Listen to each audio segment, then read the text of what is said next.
Assalamualaikum warahmatullahi wabarakatuh. Ketemu lagi dengan Cemocem Channel, mencerdaskan tanpa menyentuh.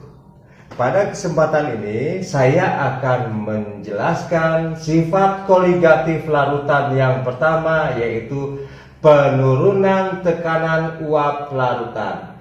Penurunan delta tekanan uap adalah P. Jadi penurunan tekanan uap larutan. Di sini saya punya dua buah bejana. Yang satu diisi dengan air sebagai pelarut dan satu lagi diisi oleh ada zat terlarutnya. Jadi merupakan larutan. Sehingga di sini pada gambar nomor 1 hanya ada molekul-molekul air. Pada gambar nomor 2 di samping ada molekul air yang warnanya hitam. Dan ada juga molekul-molekul zat terlarut. Kita akan memanaskan kedua bejana ini mencapai suhu 80 derajat Celcius. Dan yang ini juga sama, yang larutan 80 derajat Celcius. Kita panaskan dari mulai suhu kamar sekitar 27 derajat Celcius sampai kita panaskan 80 derajat Celcius, dan kita mau mengetahui perbedaan antara tekanan uap 1 dan tekanan uap yang larutannya. Kita mulai di sini. Air yang merupakan zat pelarut kita panaskan sampai 80 derajat Celcius. Dari mulai suhu kamar sekitar 27 derajat Celcius kita panaskan, suhunya akan naik, maka molekul-molekul air yang ada di atas permukaan akan menguap. Misalkan pada suhu 80 derajat Celcius ada 6 uap air. Ini adalah uap air. Uap air akan menimbulkan tekanan uap air. Disebut tekanan pelarut. Disimbolkan adalah P0. Jadi saya ulangi, ketika dipanaskan sampai 80 derajat Celcius, ada molekul-molekul air yang menguap. Ini molekul air. Molekul air yang menguap ini akan menimbulkan tekanan uap. Namanya tekanan uap air.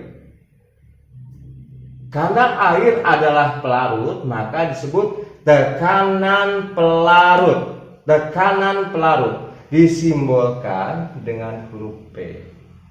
Misalkan dari eksperimen ini didapatkan P0-nya adalah misalkan 700 mm Hg. Kemudian kita beralih pada yang kedua. Kita punya larutan, di mana larutan tersebut terdiri atas pelarut dan zat terlarut. Yang hitam adalah molekul pelarutnya, yang merah adalah molekul terlarutnya. Saat dipanaskan, ada uap air, molekul air yang menguap. Ini adalah uap air. Uap air menimbulkan tekanan uap. Karena ini larutan, maka disebut tekanan uap larutan. Disimbolkan adalah P. Besaran P oleh Raoult dinyatakan adalah P0 kali XP. Ini rumusnya. Terdapat, misalkan eksperimennya, kalau di sini uap airnya ada sekitar 6 dan kita hargai misalkan 700 mm Hg, tetapi pada larutan uap air yang dihasilkannya itu tidak sebanyak yang di air, di pelarut. Mengapa hal ini terjadi? Karena ketika uap air, ketika dipanaskan, molekul air yang akan menguap dihalang-halangi oleh molekul-molekul gula atau berikatan dengan molekul-molekul gula, sehingga untuk menjadi uap molekul airnya akan menimbulkan kesulitan. Jadi ketika pada suhu yang sama, molekul air yang keluar, yang menguap juga jumlahnya lebih sedikit dibandingkan dengan yang pelarutnya. Misalkan di sini kita dapatkan P-nya adalah sebesar 500 mm Hg. Jelas di sini terjadi penurunan tekanan uap, di mana air sebagai pelarut pada suhu 80 derajat Celcius, tekanan uapnya adalah 700 ml Hg, sedangkan yang ini larutan pada suhu 80 derajat Celcius, tekanan uap larutannya hanya 500 ml Hg. Sehingga di sini terjadi perbedaan, terjadi delta P. Delta P-nya itu adalah selisihnya. Selisihnya itu sebesar 200 mm Hg.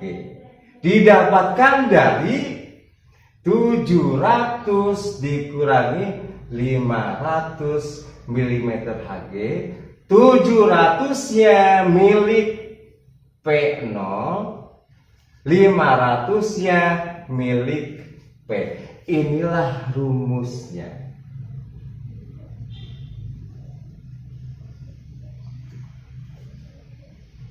Kemudian kita tahu bahwa P itu adalah P0 kali XP. Sehingga nanti didapatkan berdasarkan penurunan rumus fraksi mol, didapatkan nanti delta P itu sama dengan P0 kali XP. Jadi di sini kita mengenal 3 buah rumus. Pertama, P sama dengan P0 kali XP, di mana P adalah tekanan uap larutan, P0-nya tekanan uap pelarut murni, XP-nya sudah kalian pelajari, yaitu fraksi mol pelarut. Atau ada lagi delta P. Delta P itulah penurunan tekanan uap yang dirumuskan P0 dikurangi P. Atau ada lagi delta P sama dengan P0 kali XT. Jadi pada penurunan tekanan uap larutan, kalian harus tahu simbol-simbolnya. Ada P0, yaitu tekanan uap pelarut murni. Ada P, tekanan uap pelarutan. Ada delta P, penurunan tekanan uap pelarutan. Dan di dalamnya juga ada XT, ada XP. XT adalah fraksi mol zat terlarut yang sudah kalian pelajari sebelumnya. XP adalah fraksi mol zat pelarut yang sudah kalian pelajari. Nah, untuk teori penurunan tekanan uap cukup sampai sekian. Nanti kita lanjutkan dengan contoh soal penurunan tekanan uap larutan. Terima kasih. Wassalamualaikum warahmatullahi wabarakatuh.